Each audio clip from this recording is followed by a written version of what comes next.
दोस्तों, ईरान से बड़ी खबर आ रही है और खबर ये आ रही है कि 6 फरवरी यानी शुक्रवार से अमेरिका और ईरान के बीच फाइनल बातचीत होने जा रही है। और ये बातचीत परमाणु बम को लेकर है, ईरान के सीक्रेट न्यूक्लियर प्रोग्राम को लेकर होने जा रही है।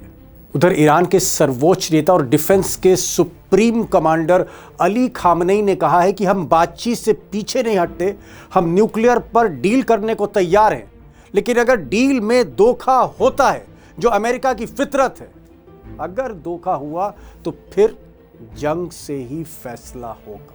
और अली खामनेई की तरह ही आज अमेरिकी राष्ट्रपति डोनाल्ड ट्रंप ने ऐलान किया है कि वो चाहते हैं कि ईरान टेबल पर बैठकर बातचीत करे और बातचीत में जो शर्तें, जो कंडीशंस रखी गई हैं, उन्हें मंजूर करे। और अगर अमेरिका की शर्तें ईरान को कबूल नहीं होती हैं तो फिर जंग ही रास्ता है, हमला ही विकल्प है। We have ships heading to Iran right now, big ones, biggest and the best, and we have talks going on with Iran. We'll see how it all works out. अब दोस्तों, सच्चाई ये है कि टर्की में जो बातचीत हो रही है 6 फरवरी से, इस बातचीत के पीछे एक प्रेशर है, अरब मुल्कों का प्रेशर है, जिसमें सऊदी अरब के क्राउन प्रिंस मोहम्मद बिन सलमान है, जिसमें कतर के बादशाह हैं, ओमान के बादशाह हैं, उसमें कुवैत के बादशाह भी शामिल हैं। और टर्की भी चाहता है कि किसी तरह से बातचीत शुरू हो ईरान और अमेरिका के बीच में। और जहां तक अमेरिका और इजराइल की बात है तो उन्हें लगता है कि जिस तरह से चाइना और रशिया सीधे सीधे ईरान के साथ जंगे मैदान में खड़े हो रहे हैं, इसलिए बेहतर होगा कि बातचीत कर ली जाए। लेकिन बातचीत महज औपचारिकता इसलिए दिखती है क्योंकि न्यूक्लियर टॉक्स का जहां तक सवाल है, ईरान पहले ही क्लियर कर चुका है कि वो परमाणु बम के प्रोग्राम को आगे नहीं बढ़ाना चाहता। तो सवाल यह है कि फिर ये बातचीत अगर अटकेगी तो किस मसले पे अटकेगी। और यहां पर दोस्तों एक बड़ा पेच, एक बड़ा मसला है, जिससे अंदेशा होता है कि क्या ये बातचीत वाकई कामयाब होगी या नहीं होगी। अब दोस्तों, ये मसला कहां फंसा हुआ है, पेच कहां फंसा हुआ है, इस पॉइंट को थोड़ा क्लियर किया ईरान के विदेश मंत्री अराक्ची ने। उन्होंने कहा कि भाई देखिए, हम न्यूक्लियर टॉक्स के लिए तैयार हैं, न्यूक्लियर टॉक्स के लिए हम तैयार हैं, और उस पर जो भी शर्तें हैं उसमें से कई शर्तें हमें कबूल हैं, जैसे हम न्यूक्लियर बॉम्ब के प्रोग्राम को परसू नहीं कर रहे। ये उनका पहला पॉइंट था। और दूसरा पॉइंट ये था कि अगर हम न्यूक्लियर प्रोग्राम को, यानी परमाणु बम के प्रोग्राम को, न्यूक्लियर बॉम्ब के अगर हम मसले को अगर हम आगे परसू नहीं कर रहे हैं, उससे हम विड्रॉ कर रहे हैं या हम बम नहीं बना रहे हैं, तो फिर हमारे खिलाफ जो सैंक्शंस लगी, जो पाबंदियां लगी हैं, उन पाबंदियों को हटाना चाहिए और ईरान फ्री ट्रेड में वापस लौटे, मुक्त व्यापार में वापस लौटे, ये उनका कहना है। लेकिन तीसरा जो उनका पॉइंट है उस पर गौर करिएगा। तीसरा पॉइंट जो विदेश मंत्री अराक्ची है उनका ये है कि ईरान मिसाइल प्रोग्राम से, बैलिस्टिक मिसाइल प्रोग्राम से पीछे नहीं हटेगा। चाहे तूफान आए, आंधी आए, कुछ भी हो, ईरान बैलिस्टिक मिसाइल प्रोग्राम से पीछे नहीं हटेगा। और उधर ट्रंप के जो एडवाइजर्स हैं वो चाहते हैं कि जो बैलिस्टिक मिसाइल प्रोग्राम है, जिससे कहीं ना कहीं घबराहट इजराइल को है, ये बैलिस्टिक मिसाइल प्रोग्राम इसको लिमिट करे। लिमिट का मतलब है कि मिसाइलों के प्रोडक्शन को सीमित करे। तो न्यूक्लियर डील पर दोनों मुल्क सहमत है, लेकिन बैलिस्टिक मिसाइल पर ईरान कहता है कि हम बैलिस्टिक मिसाइल सीमित नहीं करेंगे, वो हमारा राइट टू डिफेंस है। और अमेरिका कहता है कि इसको आप प्रोडक्शन को सीमित करिए।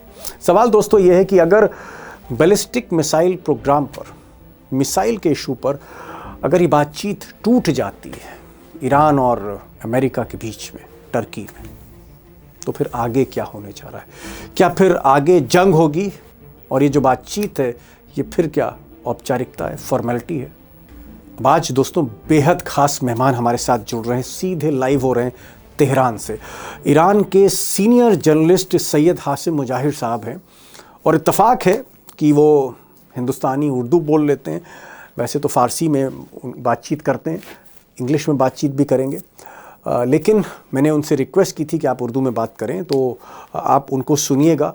जहाँ तक इस वक्त क्या हालात हैं ईरान के, ये जंग होगी नहीं होगी, ईरान क्या चाहता है। और मैंने ये भी उनसे पूछा, मैंने उनसे ये भी पूछा कि इस तरह की खबरें आ रही हैं कि अमेरिकन प्रेशर में अली खामनाई हैं जो वो बंकर में छिपे हुए थे, उस पर भी वो बोलेंगे कि वो बंकर में छुपे हुए थे या पब्लिक प्लेसेस में। और वो ये भी बता रहे हैं कि अगर बैलिस्टिक मिसाइल के प्रोग्राम को बंद करने का प्रेशर होता है तो फिर आगे क्या हो रहा है। तो आज आप तेहरान से लाइव वहाँ के वरिष्ठ पत्रकार सैयद हासिम साहब को सुनेंगे, और उन्हीं के साथ बेंगलोर से जुड़ रहे हैं अमरीश मिश्रा जी, जो रोज़ आपके सामने रूबरू होते हैं, ईरान के, इजराइल के, मिडिल ईस्ट के, जियोपॉलिटिक्स के, अमेरिका के, रशिया के, चाइना के एक्सपर्ट हैं। सही साहब, जो मेरा सवाल है कि अमेरिका के दो लीडिंग न्यूज़पेपर न्यूयॉर्क टाइम्स और वॉशिंगटन पोस्ट, इन्होंने कुछ समय पहले इस तरह का एक रूमर कह लीजिए या जो उनके खबरें थी, उसमें ये कहा कि जब ट्रंप ने हमला करने की बात की कि हम हमला करेंगे B-2 बॉम्बर से, उस वक्त उनका ये कहना है कि अली खामनाई साहब जो थे वो बंकर में थे, छुप गए थे। झूठ है ये हाँ, मैं ये जानना चाह रहा हूं कि क्या इस वक्त अली खामनाई साहब सबसे मिल रहे हैं, महफिलों में जा रहे हैं, जलसों में जा रहे हैं, पब्लिक को एड्रेस कर रहे हैं? जी बिल्कुल, मैंने अभी आपके खिदमत में अर्ज किया कि वो हर साल 11 यानी 1 फरवरी को उनका खिताब होता है। उसकी जगह भी मुअय्यन है, हुसैनी इमाम खुमैनी तेहरान में वाक़, जहां उनके तमाम पब्लिक मीटिंग्स होते हैं, उन्होंने वहीं पे खिताब किया है। इमाम खुमैनी के जो मज़ार है उसमें उन्होंने हाजिरी दी है, जो कि हर साल के मुताबिक उन्होंने ये कार्रवाई, ये काम किया है। ये कोई ख़ास बात नहीं है। दोस्तों, सईद साहब कह रहे हैं कि ये जो बंकर वाली बात है ये झूठ है, ऐसा कुछ नहीं है। 100% झूठ। अली खामनाई जो है वो लगातार पब्लिक मीटिंग्स में हैं और अपना काम कर रहे हैं। सही साहब, जो इस वक्त बड़ी बिग ब्रेकिंग खबर आ रही है, तेहरान से जो खबर आ रही है या वॉशिंगटन से आ रही है कि ईरान और यूनाइटेड स्टेट्स, इन दोनों के बीच में बातचीत, नेगोशिएशन शुरू हो रहे हैं टर्की में। क्या आपको लगता है ये जो बातचीत 6 तारीख से हो रही है, जिसमें आपके विदेश मंत्री अराक्ची साहब जा रहे हैं और उधर से स्टीव विटकॉफ हैं जो स्पेशल रिप्रेजेंटेटिव हैं मिस्टर विटकॉफ डोनाल्ड ट्रंप के, ये जो बातचीत हो रही है, क्या ये अमेरिका चाहता था, ये बातचीत अमेरिका की तरफ से ये प्रस्ताव था यानी प्रपोजल था, या ये प्रपोजल ईरान की तरफ था, या फिर टर्की ने इसको मीडिएट किया या सऊदी अरब ने मीडिएट किया इस टॉक्स को? सबसे पहली बात मैं ये कहना चाहता हूं कि आप ईरान की तारीख को देखें। ईरान ने कभी भी किसी जंग में पहल नहीं की है। ईरान ने हमेशा रिटेलिएट किया, अपना दिफा किया है। ईरान ने अटैक नहीं किया है। और आपने 12 रोजा जंग में भी देखा, या सद्दाम हुसैन ने जो ईरान के खिलाफ जंग की थी तो अटैक उन्होंने किया। और ईरान हमेशा डिप्लोमेसी पर भी कायल है, बातचीत के लिए भी तैयार है। और जब कोई प्रपोजल हो बातचीत की तो हम तैयार हैं। आप देख सकते हैं अमरीश भाई, सैयद भाई ने बहुत सी चीज़ें बताई हैं और उन्होंने ये भी कहा है कि भाई वो जंग इनिशिएट नहीं करेगा, ईरान जंग इनिशिएट नहीं करेगा, लेकिन हमला होगा तो रिटेलिएट करेगा, जवाब देगा वो। मैं एक चीज़ जानना चाह रहा हूँ, ये जो टर्की में बातचीत हो रही है 6 तारीख से, शुक्रवार से, और इसमें एक तरफ ट्रम्प के लोग होंगे, नुमाइंदे होंगे, एक तरफ ईरान के विदेश मंत्री होंगे, क्या इस बातचीत से कोई हल निकलेगा, या आपको ऐसा लगता है कि ये जंग से पहले एक छोटा सा ब्रेक है, इंटरवल है? देखिए, अमेरिका जिस तरीके से बातचीत के लिए अचानक तैयार हुआ है, और जब इमाम खामनेई ने एक स्टेटमेंट्स दिए और कहा कि अमेरिका का मुकाबला हम करेंगे और ये सारी बातें, तो अमेरिका की कहीं ना कहीं एक तो कतर और सऊदी अरेबियन और जो अरेबिक कंट्रीज है उनका प्रेशर है। इजराइल भी एक तरह से डर रहा है। दूसरी बात यह है कि अमेरिका को ये लग रहा है कि भाई अगर हमने वो मौका खो दिया हमला करने का, जो उनके हिसाब से उस समय जो प्रोटेस्ट हो रहे, अब हम अगर इतना सब बिल्डअप के बाद हमने कुछ नहीं किया, बातचीत भी नहीं हुई, तो बड़ी फजीयत होगी। तो बातचीत के लिए अमेरिका तैयार हुआ। लेकिन इसमें देखिए दीपक जी, एक बहुत महत्वपूर्ण एक एंगल है, और वो एंगल ये है कि ईरान ने साफ कर दिया है कि एक तो हम अपने जो यूरेनियम एनरिच यूरेनियम है, हम किसी दूसरे देश में नहीं बेचेंगे, जिसकी मांग अलग तरह से हो रही थी। फिर उन्होंने दूसरी बात कही कि चलिए हम 60% एनरिच यूरेनियम को 20% हम कर दें, मान लीजिए। अब उसके बदले अमेरिका हमको क्या देगा? देखिए, ये बिल्कुल एक नया एक ये जो तेवर है जो ईरान का, ये उसी फोर्स का होता है जो टर्म्स अपनी डिक्टेट कर सकता है। और जी। ईरान ने कहा आपको क्या देगा। अच्छा, उसमें बहुत क्षण के 2 ही चीजें आई हैं, 2-3 चीजें, शायद मोहज्जिर साहब करेक्ट करें अगर कुछ कमी है। तो उसमें एक तो उन्होंने कहा है कि अमेरिका सारे सैंक्शंस हटाए। दूसरा उन्होंने कहा है कि स्विफ्ट पेमेंट से हमको रिकनेक्ट करे। और तीसरा उन्होंने कहा है कि जो फ्रोजन इरानियन एसेट्स हैं, जो बिलियंस ऑफ डॉलर्स में तब थे, इसकी करेक्ट शायद फिगर मोहज्जिर साहब बताएं, वो बिलियंस ऑफ डॉलर जो एसेट्स हैं फ्रोजन ईरान के, वो रिलीज करेंगे। ठीक ये ठीक 3 समझ। चीजें उन्होंने साफ रखी। अमरीश साहब कह रहे हैं कि ईरान कह रहा है कि ठीक है, हम अपने न्यूक्लियर प्रोग्राम पे आगे नहीं बढ़ेंगे, हम वेपन्स नहीं बनाएंगे। वैसे भी मास डिस्ट्रक्शन के जो वेपन्स हैं उससे ईरान की सहमति कभी नहीं रही है। लेकिन इसके बदले में हमें क्या मिलेगा? What is in the return? अगर निगोशिएशंस हो रहे हैं, निगोशिएशंस दो पक्षों के बीच में होते हैं, तो हमें क्या मिलेगा? क्या आप सैंक्शंस हटाएंगे? क्या सैंक्शंस आप लिफ्ट करेंगे? और इस पर देखना पड़ेगा कि अमेरिका का क्या रुख होता है। यहाँ पर सही साहब मैं एक चीज पूछना चाह रहा हूँ। ये तो बात हो गई न्यूक्लियर की। न्यूक्लियर में मुझे सहमति दिख भी रही है कि कहीं ना कहीं आप कहते हैं कि भाई हम इस तरह के हथियार, परमाणु बम, न्यूक्लियर बम नहीं बनाना चाहते जिससे कत्लो गारत हो जाए। ठीक है, और अमेरिका भी यही चाहता है। लेकिन जो बड़ा सवाल है, खबरें यहां तक आ रही हैं कि ट्रंप साहब ये चाहते हैं कि जो बैलिस्टिक मिसाइल प्रोग्राम है आपका, ये जो मिसाइलें हैं ना आपके पास, जिससे नेतन्याहू साहब को भी तकलीफ हो रही है। सुना है कि भाई हाई रेंज आप मिसाइल ले आए और बड़ी हाई स्पीड है, हाइपरसोनिक है। खुर्रमशहर 4, खुर्रमशहर 5, फतेह, और कहीं ना कहीं इसको आयरन डोम भी नहीं रोक पाता है। वो चाहता है कि साहब आप अपनी मिसाइलों का प्रोडक्शन लिमिट करें, सीमित करें उसको। क्या आप मिसाइल प्रोडक्शन को सीमित करेंगे अगर मिस्टर ट्रंप आपके आगे शर्त रखते हैं? देखिए, अमेरिका काबिले एतमाद नहीं है। अब अमेरिका हमसे जो है वो हमारे हथियार लेना चाहते हैं। हमारा जो फॉरेन मिनिस्टर हैं अब्बास अरागची ने साफ बात की है कि हमारे जो सिक्योरिटी का मसला है उस पे हम बात नहीं करेंगे। ईरान अगर मुज़ाकरात कर रहे तो अपने गुडविल दिखाने के लिए, कोई उम्मीद नहीं है हमें यहाँ पे अमेरिका पर। यानी we don't believe on America. हमें पता है कि अमेरिका सिर्फ बहाना बना रहे कि भाई आओ मुज़ाकरात करो, और वो डिक्टेट करना चाहते हैं। वो अब ये कैसे मुज़ाकरात हैं, ये कैसे गुफ्तगू है, what type of negotiation is this, के पहले से वो कह रहे हैं कि भाई ये होना चाहिए। भाई आप बैठ के बार्गेन करें, बार्गेन करने के बाद पता चले कि क्या करना है। आप शुरू से डिक्टेट कर रहे हैं कि भाई आपके पास एटमी टेक्नोलॉजी नहीं होना चाहिए, आपके पास मिसाइल नहीं होना चाहिए, आप पता नहीं अपने जो जो ये लोग कहते हैं प्रोक्सी, उनकी मदद नहीं। ये तो नहीं हुआ, ये तो बातचीत नहीं है, ये this is not negotiation, this is more dictation. तो ईरान विल नॉट, यानी ईरान डिक्टेशन पर कोई ओके, रजामंद नहीं होगा। ईरान, मतलब हमें पता है कि अमेरिका इज नॉट, यानी ईरान, अमेरिका पर एतमाद नहीं है। अमेरिका ने हमारे साथ फ्रॉड किया है। हमने जो एग्रीमेंट इनके साथ किया था उसको ट्रंप ने फाड़ के फेंक दिया। ट्रंप इज नॉट, यानी उस पर कोई एतमाद नहीं किया जा सकता। वो सिर्फ बहाना ढूंढ रहे, लेकिन वो ईरान के सामने बेबस हैं। सैयद भाई, आपकी बात एकदम सही है। आप कह रहे हैं कि साहब फतवा है कि हम परमाणु बम, हम न्यूक्लियर बम नहीं बनाएंगे। वो आपकी रिलीजियस जो आइडियोलॉजी अलाउ नहीं करती। मैं चलिए मान लिया उस बात में बैलिस्टिक मिसाइल प्रोग्राम की कर रहा हूँ। ट्रंप चाहते हैं कि आप बैलिस्टिक मिसाइल से भी पीछे हटें, उसको वो लिमिट चाहते हैं कि करें। हमारे हथियार हमसे ले लें ताकि हमको आसानी से मारें। हम इसमें कॉम्प्रोमाइज नहीं करेंगे। अभी वो क्यों हमसे डरते हैं? उसी मिसाइल की वजह से डरते हैं। क्यों हम आके इस मिसाइल को महदूद करके उनको अपने आप पर मुसल्लत करें? कभी भी नहीं, नेवर, नेवर। नेवर। और देखिए, मैं आपको बताऊं कि इस बार जो जंग होगी वो सिर्फ ईरान के साथ अमेरिका की नहीं होगी, पूरे इलाकाई जंग होगी। तमाम जो खलीज फार्स के ममालिक हैं, तमाम जो वेस्ट एशिया के ममालिक हैं, जहां जहां अमरीकी इंटरेस्ट है, ईरान उनको टारगेट करेगा। और इसीलिए जो सऊदी अरब है, जो तुर्की है, जो छोटे छोटे रियासतें हैं, जो जी, अरब रियासतें हैं, कतर है, वो सब डर के ओमान है मारे जी। हमसे इल्तिजा कर रहे हैं कि गुफ्तगू करो।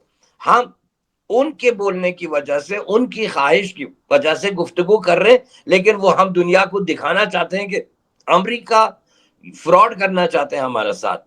अगर ओके, इक्वल बेसिस पर और फेयर बेसिस पर बातचीत हो, हम मान लेंगे। आप कह रहे हैं कि बैलिस्टिक मिसाइल जो है वो ईरान की ताकत है, आपने उसको बड़ी मेहनत खून पसीने से हासिल किया है, आप उस प्रोग्राम को नहीं छोड़ेंगे, आप निहत्थे नहीं होना चाहते हैं, राइट टू डिफेंस आपका है, आप ये लॉजिक दे रहे हैं, ठीक है, बात सही है। मैं जरा अमरीश भाई भाई सही साहब कह रहे हैं कि भाई बैलिस्टिक मिसाइल पर तो बातचीत नहीं होगी, न्यूक्लियर वेपन पे बातचीत हो सकती है, बैलिस्टिक मिसाइल पे बातचीत नहीं होगी, बाकी बातचीत नहीं होगी। और ट्रम्प जो है वो डीलर व्हीलर है, वो तो घूम फिर के उसी पे आना चाहते हैं, जिन मिसाइलों का खौफ है उसी को चाहते हैं कि भाई ये प्रोग्राम बंद हो। क्या आपको लग रहा है कि ये जो बातचीत शुरू हो रही 6 तारीख को, अमरीश भाई बड़ा ईमानदारी से आपसे मैं जवाब चाहता हूँ, क्या आपको लग रहा है ये फॉर्मेलिटी है, ये एक औपचारिकता है, और जैसा ये कह रहे हैं कि साहब ये कोई नेगोशिएशन नहीं है, इसका मतलब इसको मैं क्या मानूं कि अगर ये टॉक्स फेल होती हैं तो ये उसके आगे फिर जंग है? देखिए, ये तो साफ है दीपक जी कि अगर ये टॉक्स फेल होती हैं तो उसके आगे जंग है। और आपको मैं एक चीज भी बता दूं कि ईरान टॉक्स के लिए तैयार हो गया है, सही बात है। टर्की में टॉक्स संभवतः 6 फरवरी से होगी। लेकिन उसके साथ साथ ये भी एक सच्चाई कि ईरान ने हिट लिस्ट भी एक जारी की है इसको। उसमें दुबई का मेंशन है, उसमें वो जगह मेंशन्ड है कि देखिए ये जगह दुबई में जहां से अमेरिका के इंटरेस्ट सर्व होते हैं, चाहे वो खुफिया इलाके हों, चाहे वो ये हों दुबई के। जी। उन्होंने पूरी लिस्ट भी जारी की है कि यहाँ पर हम स्ट्राइक कर सकते हैं, और उन्होंने ये भी कहा है कि यहाँ तो मिसाइल की भी जरूरत नहीं है, हमारे रॉकेट्स बहुत है। तो अच्छा, फिर देखिए कतर कतर पैसा देने को तैयार है। कतर पैसा ऑफर कर रहा है ईरान को। आज आज ये खबर आई। तो इस समय मुझे लगता है कि ईरान के हाथ में एडवांटेज है। और ईरान ने जो बातचीत के लिए तैयारी दिखाई वो इसलिए भी कि मैसेज दिया कि हम शांति के आखिरी कोशिश तक भी हम पीछे नहीं हटे। अब अगर नहीं वो लेकिन जी जी लेकिन बताएं। वो नहीं, देखिए बात घूम फिर के बैलिस्टिक मिसाइल मिसाइल पे ही आ रही है। देखिए न्यूक्लियर वेपन तो एक हाइपोथेसिस है, वो एक मतलब कि ऐसा हो सकता है कि न्यूक्लियर वेपन या टैक्टिकल न्यूक्लियर वेपन हो ईरान के पास, है ना, लेकिन जो जो जमीन पे दिख रहा है वो मिसाइलें दिख रही हैं, और मिसाइलों का जो ट्रेलर है सैयद साहब का, वो ट्रेलर देख चुके हैं लोग 12 दिन में, 2025 में। तो बात यहाँ बैलिस्टिक मिसाइल और खासकर जो हाइपरसोनिक मिसाइल है, जो न्यू टेक्नोलॉजी ईरान ने इजाद की है, जो शायद चाइना रशिया इन सब के पास भी नहीं है, वो चाहते हैं उस प्रोग्राम को बंद करें। ईरान सईद साहब जो भाई पत्रकार है वहां पर, वरिष्ठ पत्रकार, ये कह रहे हैं कि भाई हम पीछे नहीं हटेंगे, तो इसका मतलब तो डेडलॉक है फिर। और अगर डेडलॉक है तो फिर आगे क्या हो रहा है, ये मुझे बताइए अमरीश भाई संक्षेप में। देखिए, इस पे दीपक जी आगे क्या होने जा रहा है वो तो क्लियर है कि अमेरिका अब पीछे नहीं हट सकता, ईरान पीछे हटेगा नहीं। ये बहुत इंपॉर्टेंट है ये डिस्टिंक्शन। वो हट नहीं सकता, ईरान पीछे हटेगा नहीं। और ये जो है निर्णायक एक बार हो ही जाए, इजराइल को भी पता लग जाए कि असलियत क्या है, मिडिल ईस्ट का लीडर कौन है, इजराइल नहीं है, ईरान है। और ये बात भी साबित हो जाए कि हथियार किसके पास बेहतर है। जो इजराइल का जो हवा था कि हमारे पास सबसे बेहतर हथियार हैं, सब ये है, वो 12 दिन के युद्ध में एक झांकी थी। और अभी पूरी तरह से जब युद्ध होगा तो वो चीज और क्लियर हो जाएगी। सही सब आखिरी सवाल आपसे, क्योंकि समय भी हो रहा है और आपकी मसरूफियत बहुत ज़्यादा रहती है। मुझे ये बताइए कि जैसे ये टॉक्स हैं, भाई भगवान ने चाहा तो हो सकता है कोई हल निकल आए, अच्छा ही है इंसानियत के लिए, अगर कोई ईश्वर ऊपर से ऐसा कुछ कर दे कि हल निकल आए तो बहुत अच्छा है, गुड। लेकिन अगर हल नहीं निकलता है तो are you prepared for a war? क्या ईरान पूरी तरह से जंग के लिए तैयार है?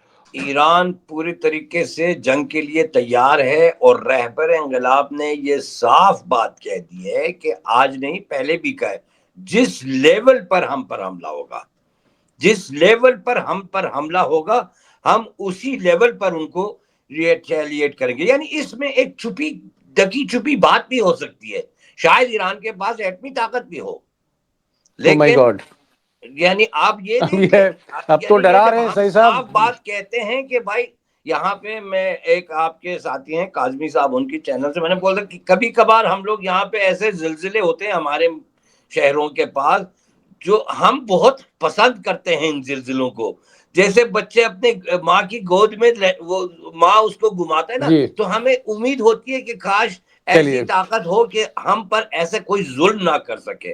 देखिए, आपके यहाँ आपके हिंदुस्तान इतना बड़ा मुल्क है, उस पर अंग्रेजों ने इतने साल उन्होंने जुल्म किया है। क्या आजादी आपको पसंद नहीं है? क्या आप दोबारा गुलामी बेहतर है? आप गांधी जी और आपके जो बड़े बड़े लीडरों ने जो आजादी नेहरू आपको दी, क्या वो उसकी कीमत कोई है या नहीं है? अगर है तो हम भी आजाद रहना चाहते हैं। ओके। हम भी नहीं चाहते हैं कि अमेरिका की कॉलोनी बने। अमीर साहब आखिरी सवाल, क्या आपको लग रहा है कि ये जो बातचीत है, बातचीत के बाद अगर अगर जैसा कि सईद साहब इशारा कर रहे हैं, इशारे में इन्होंने थोड़ा डरा भी दिया, इन्होंने कहा कि हो सकता है एटॉमिक बम भी हो हमारे पास, ये भी इन्होंने कहा है। मैं एक चीज़ जानना चाह रहा था, ये जंग अगर लंबी खिंचती है, ये जंग अगर लंबी होती है, क्योंकि ईरान जो है वो छोटा मुल्क नहीं है और बहुत ताकत है, मिसाइल पावर है, क्या चाइना और रशिया इस युद्ध में पीछे से बैकअप करेंगे, सामने भी साथ भी आ सकते हैं? देखिए, चाइना और रशिया तो अब जो भी अभी वो कर रहे हैं, अगर उससे हम एसेस करें तो ये बात साफ हो जाती है कि चाइना और रशिया काफी खुल के इस बार मैदान में आएंगे। क्योंकि देखिए, आज ही की खबर है कि हमदान प्रोविंस है, और I think it's one of the front line provinces of Iran. जी हमदान प्रोविंस में रशिया का एक बड़ा कार्गो प्लेन उतरा है। इसके पहले जो चाइना के बहुत सारे ट्रांसपोर्ट प्लेन्स उतरे थे, जो अमेरिकन रडार से गायब हो गए थे, जिसको लेके जी अमेरिका बहुत परेशान था, वो वो सारी चीजें हैं। चाइना का जो साइबर, जो जो चाइना की ताकत है सबसे बड़ी, इलेक्ट्रॉनिक वॉरफेयर और साइबर, जो उनके पास सैटेलाइट्स हैं जी, जिससे वो दूसरे रडार को जाम कर सकते हैं, ये सारी चीजें भी चाइना ने उपलब्ध कराई मतलब हैं चाइना ईरान। आएगा साथ, चाइना रशिया।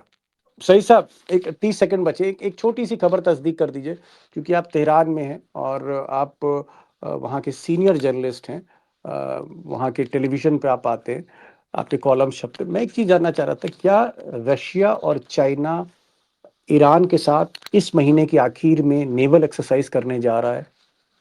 जी, एक नेवल एक्सरसाइज की बात हुई है, जो कि ये पिछले साल भी हुई थी। हर साल होते हैं ये जो नेवल एक्सरसाइज हैं, ये अरसे से हो रहे हैं। हर साल ब्रिक्स के तहत होते हैं ये मुख्तलिफ जो इनकी मशकें हैं। ठीक, इस तो हो महीने रही है को इस भी बार? होने, हाँ, यानी 10-20 दिन बाद होने। लेकिन मैं एक बार फिर साफ कहना चाहता हूँ कि न हम रूस के बलबूते पे हैं, न चीन के चाइना के? बलबूते पे हैं। हम उनके लिए काफी हैं। ठीक पांच है, हजार साल से ईरान जिंदा है और जिंदा भी रहेगा। अमेरिका कब चलिए। पैदा हुआ है, कब खत्म होगा, जी, अल्लाह जाने।